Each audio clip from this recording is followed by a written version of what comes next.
Josefina Romero weeps for her son, who is being held in a high-security prison in El Salvador. He's one of the hundreds of Venezuelan migrants deported from the U.S. for their alleged ties to the notorious Tren de Aragua gang. But Romero says her son is not a criminal and demanded that El Salvador's president send him home. Please bring him back to Venezuela. He's doing nothing there with other Venezuelans. Send him back. If Bukele wants justice, he can seek justice with criminals there. The fact that they have tattoos doesn't mean they belong to the Tren de Aragua. Nowadays, everyone has tattoos. Romero and other families in Carabobo, Venezuela, made the tattoo connection after reading on social media that U.S. authorities had linked having tattoos to the gang.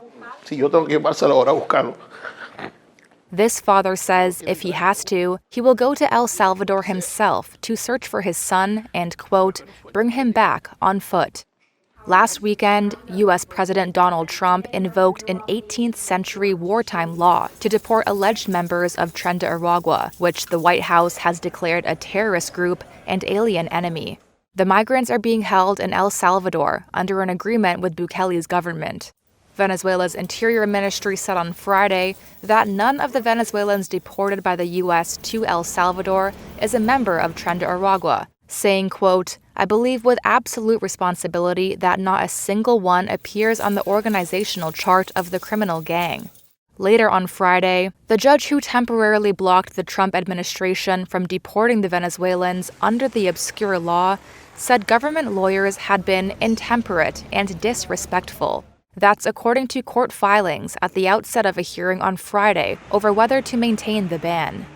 Judge James Boasberg is also considering whether officials violated his order on March 15th by failing to return 2 planes carrying the deportees that landed in El Salvador.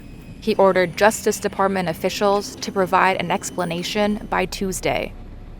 Trump has said he would not defy any court orders and told reporters on Friday that his administration has the authority to get bad people out of our country. These are hard, tough criminals, and we have to get them out.